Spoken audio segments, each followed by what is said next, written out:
12:10. I have an announcement for you that I've been asked about, and I'm happy to say that Stéphane de Mistura, the personal envoy of the Secretary General for Western Sahara, began his first visit to the region and landed in Rabat today. He will initially meet Moroccan officials in Rabat and then Frente Polisario officials in Tindouf Rabouni. He is also planning to visit Algiers and Nouakchott during this trip. The personal envoy looks forward to hearing the views of all concerned on how to make progress towards a constructive resumption of the political process on Western Sahara. 12 years ago, Haiti's capital and surrounding areas were hit by a devastating earthquake that claimed the lives of hundreds of thousands of Haitians. We also lost 102 of our colleagues that day. In a tweet this morning, the Secretary General said that the victims will never be forgotten. We remember and honor them, their legacy through our work. And we do have a special thought today for Alexandra Duguay, who some of you may know before moving to Haiti, worked in the press counter and did a lot of work for all of you who were here at the time and was a wonderful colleague. On the ground, our Deputy Special Representative and resident humanitarian coordinator, Bruno Lemarquis, joined a ceremony to mark the sad anniversary. In a written statement, the UN team in Haiti said the country has drawn on the resilience of its people, the work of its institutions, and the assistance of its many friends and supporters to overcome that tragedy. They added that this same sense of resilience and solidarity has allowed Haitians to respond to the dramatic earthquake that hit the southern part of the country last August, and they also renewed their commitment to work with the country's friends and supporters to build a sustainable, inclusive, and brighter future for all Haitians. Hans Grunberg, the special envoy for Yemen, said that 2022 is starting on a challenging note as the parties in Yemen are doubling down on military options. He said that Ansar Allah remains determined to continue its assault on Marib, and there is renewed fighting in Shabwa, where 3 districts have been captured from Ansar Allah. The special envoy said the special envoy said that we appear to once more be entering an escalatory cycle with predictable, devastating implications for civilians and the immediate prospects for peace. Mr. Grunberg added that he has been focusing on developing a comprehensive, inclusive, multi-track approach that covers political, security, and economic issues. This framework will be aimed at facilitating incremental progress in these different areas in parallel. Acting Assistant Secretary General for Humanitarian Affairs, Ramesh Rajasingham, also briefed the Council, and he discussed how the war is causing hunger, displacement, and economic collapse in the country, with women and girls bearing the brunt. And he warned about the low level of funding for humanitarian operations. In December, as you will recall, WFP announced cuts in food assistance for 8 million people due to funding shortages. Other vital programs, including water, protection, and reproductive health services, have also been forced to scale back in recent weeks. In the Central African Republic, our colleagues at the peacekeeping mission there said today they have noted a significant increase in the number of improvised explosive devices, especially in the northwest of the country. Among those found since the beginning of the year, 3 out of 5 devices exploded on vehicles belonging to our peacekeepers or to the country's army. The mission believes that the armed group 3R, which is active in the area, has been deliberately targeting UN peacekeepers and Central African armed forces with these devices. For her part, the Deputy Special Representative and Humanitarian Coordinator for the country, Denise Brown, traveled to Ouaka Prefecture a few days ago and expressed her concerns about the humanitarian situation, notably in the town of Boyo. She said that following the arrival of armed combatants in the town, there were allegations of killings, houses burned down, and agricultural supplies stolen. The mission has deployed peacekeepers there to protect the population.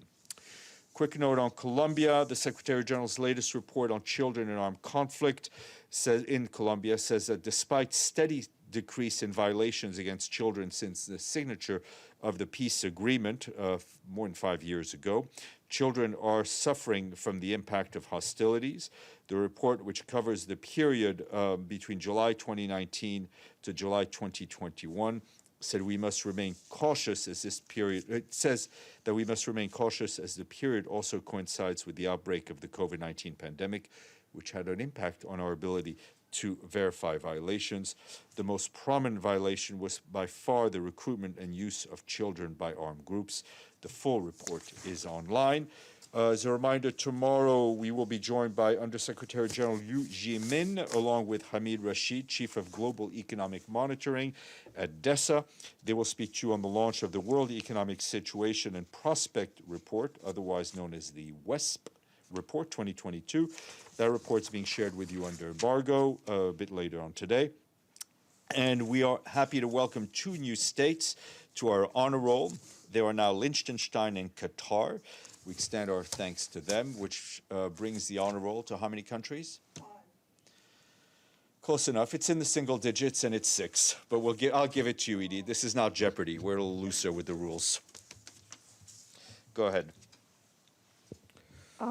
Thanks, Steph. A couple of questions. There was a bombing outside the airport in Somalia, 8 people killed. Does the Secretary General have any reaction?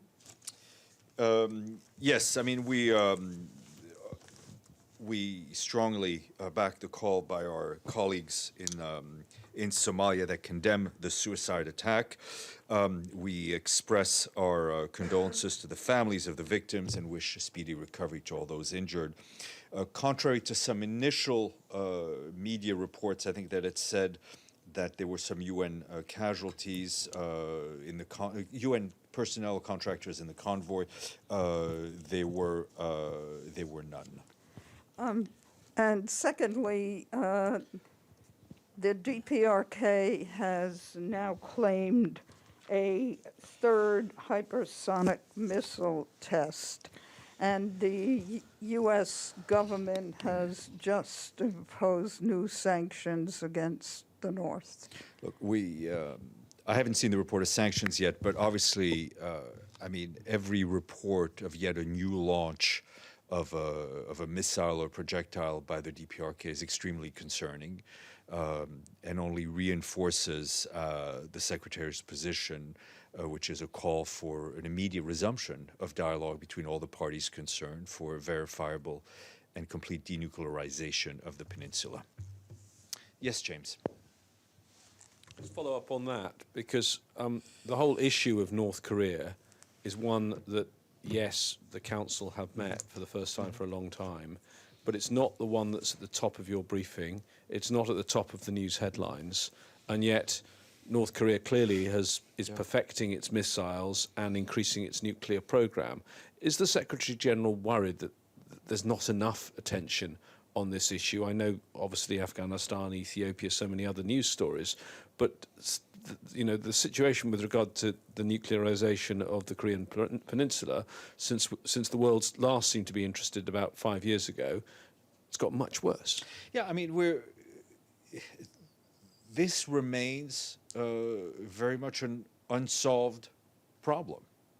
It remains a situation that has the potential of getting worse, and it is one that all those member states concerned should be paying attention to, that we should all be paying attention to, whether diplomats or journalists.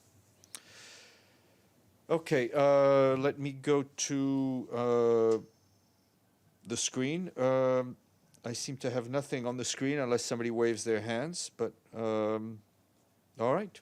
Thank you. I wasn't begging for questions, Benno, but anyway. No. Yeah. But I had one. Maybe you said that before, but I'm not really aware. So in some countries in the world, there is a discussion about a vaccine mandate, if there should be something imposed like this. For example, in Germany, does the UN, does the Secretary General have a position on if mandates for vaccinations make sense?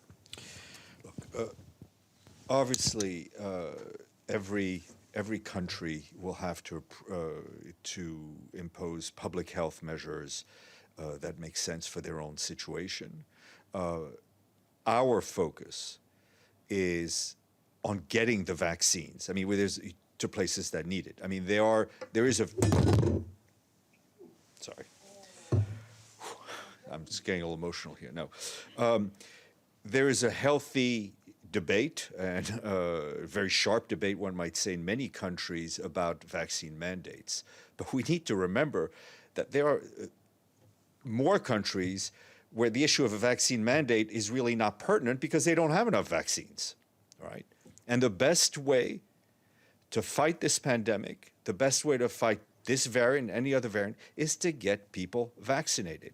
The focus of our work is on getting those vaccines to those places who need it through COVAX and to supporting them. So the mandate debate is, let's have the mandate debate, but having a mandate debate, in fact, is a luxury. So let's just focus on getting vaccines to places that need them. Madame. Sweden has threatened to withdraw its peacekeeping troops from MINUSMA, Mali, because of the presence of the Wagner Group. Is the UN aware? Because of the presence of the? Wagner Group. Okay. I have not, we could ask our peacekeeping colleagues. I have not seen that, but we will ask. James. I know I'm going to risk getting a very similar answer to Benno, but it is a different question. The Spanish Prime Minister is urging European officials to now consider treating COVID-19 differently, that it perhaps now is not to be treated as a pandemic, but as an endemic illness such as the flu. And the message is it's something we just need to learn to live with. What is the Secretary-General's reaction? Because clearly that's not how it's viewed in some parts of the world. I mean, I think whether it's how to describe it in medical terms, I will let the WHO deal with that. I think we will follow their lead. There needs to be a lot of common sense, but we also need to give the tools to those countries that need it the most. We need to give those countries that need it most the tools to fight this infection. And there are so many countries that just don't have the tools, and they are perhaps forced to, quote unquote, live with it because they don't have access to the vaccines. Okay. Paulina.